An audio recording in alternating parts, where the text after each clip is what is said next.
আজকে পশ্চিমবঙ্গ সরকারের ট্রান্সপোর্ট ডিপার্টমেন্টের মাননীয় মন্ত্রীর কাছে আবেদন করলাম।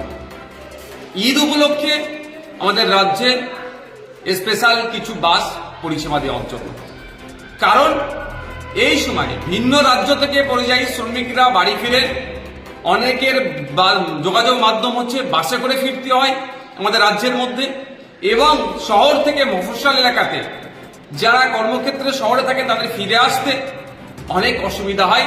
এই সময়ে পর্যাপ্ত পরিমাণে বাস থাকে না, গ্যাদারিং বেশি হয়, ফলে নিত্যযাত্রী যারা প্রতিনিয়ত যারা যাতায়াত করেন তাদেরও অসুবিধা হয়, এবং ঈদের জন্য স্পেশালি যারা বাড়ি ফিরতে যান তাদেরকে অনেক ঠেলাঠেলি করে ভিড় বাসে উঠতে হয়।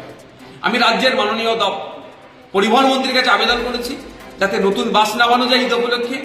দক্ষিণবঙ্গ থেকে উত্তরবঙ্গের যে যাতায়াতের মাধ্যম, যে বাস রুট যেটা আছে আরো বাড়ানোর জন্য, এবং শহর থেকে মফস্বল এলাকাও বাস বাড়ানোর জন্য।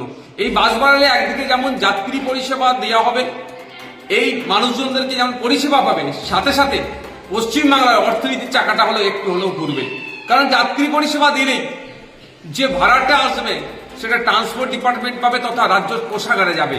তাই মাননীয় মন্ত্রী মহাশয়ের কাছে আবেদন করছি, উনি মানবিক হয়ে আমাদের আবেদনের সাড়া দিয়ে এই ঈদ উপলক্ষে বিভিন্ন রুটে ঈদ স্পেশাল বাসের তিনি ব্যবস্থা করবেন।